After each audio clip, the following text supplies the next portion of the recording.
Hi there, and welcome to this day in history for June 23rd. June 23rd is the 174th day of the year in the Gregorian calendar, 175th in leap years, with 191 days remaining to the end of the year. Today's word is chivalry. Chivalry is a noun that means the ideal qualifications of a knight, such as courtesy, honor, bravery, gallantry, etc., or the institution of knighthood, a group of knights, a gallant deed, etc. This word comes to us from Old French and Latin before that, originally from a word that meant horse. And with that, we're going to start in the year 229, when Sun Quan proclaimed himself Emperor of Eastern Wu. That was one of three major states that competed for supremacy over China during the Three Kingdoms period. On June 23, 1611, the mutinous crew of Henry Hudson's fourth voyage set Henry, his son, and 7 loyal crew members adrift in an open boat in what is now Hudson Bay. They were never heard from again. On June 23, 1683, William Penn signed a friendship treaty with the Lenape Indians in Pennsylvania. During the early 1600s, about 60 French families were established in Acadia. It seems they got along well with the local natives and learned the most effective ways to hunt and fish that part of the world. They lived in an area whose border was intermittently contested between French Canada, modern Quebec, and the British territories in New England. Unfortunately, they often became entangled in the conflict between those two powers, and on June 23, 1713, the French residents of Acadia were given 1 year to declare allegiance to Britain or leave Nova Scotia. Eventually, many of the Acadians did leave the area. Some of them ended up in Louisiana. We now know them as Cajuns. On June 23, 1810, John Jacob Astor formed the Pacific Fur Company. He made a lot of money in the fur trade and parlayed that into real estate and other investments, becoming the first multimillionaire in the United States. United States Congress established the Government Printing Office on June 23, 1860. Later renamed the United States Government Publishing Office. They are in charge of producing and distributing information products for all three branches of the federal government.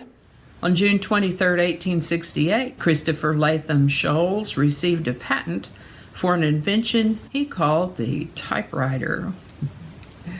The International Olympic Committee was founded at the Sorbonne in Paris on June 23, 1894. On June 23, 1917, in a game against the Washington Senators, Boston Red Sox pitcher Ernie Shore retired 26 batters in a row after replacing Babe Ruth, who had been ejected from the game for punching an umpire. It worked out okay for them that time, but I don't ever recommend punching an umpire. This is the birthday of American World War II lieutenant and physicist Maurice R Jepson, born June 23, 1922. He was the assistant weaponeer on the Inola Gay that dropped the first atomic bomb on the city of Hiroshima, Japan on August 6, 1945.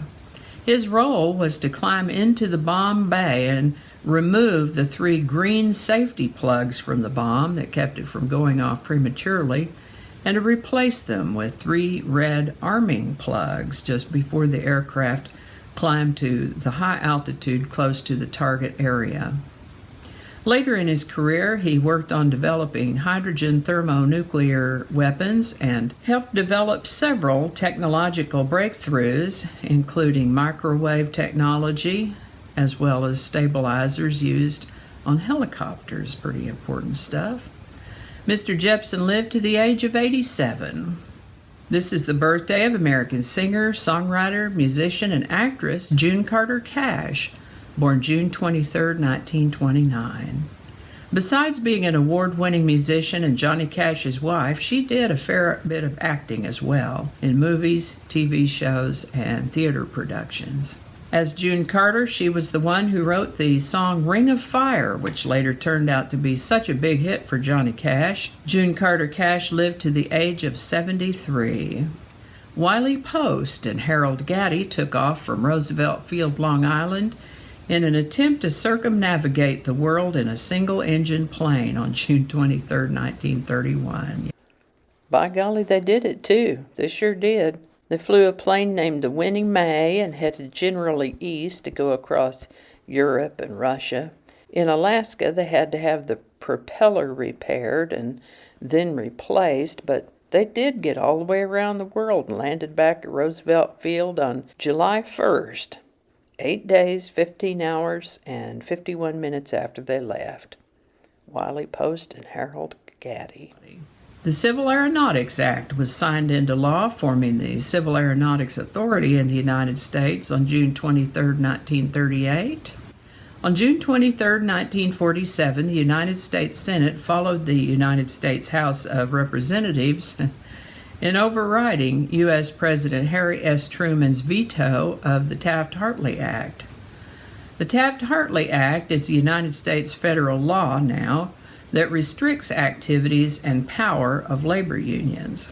This is the birthday of American lawyer, judge, and United States Supreme Court Justice Clarence Thomas, born June 23, 1948.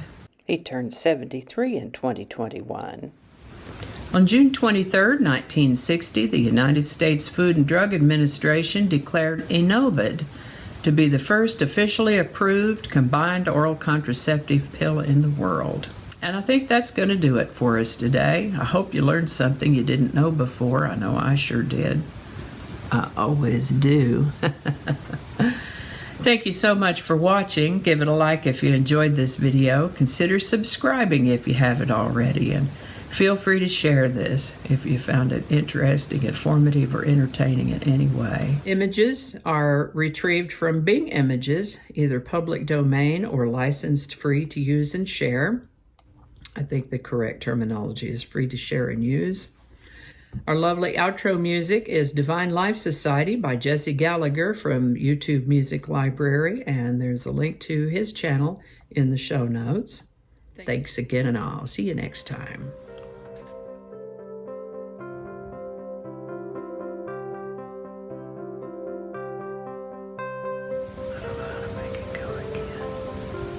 Dadgummit. All right, let's try that again. Thank you. That might not make it into the video. We'll see. Changing it up.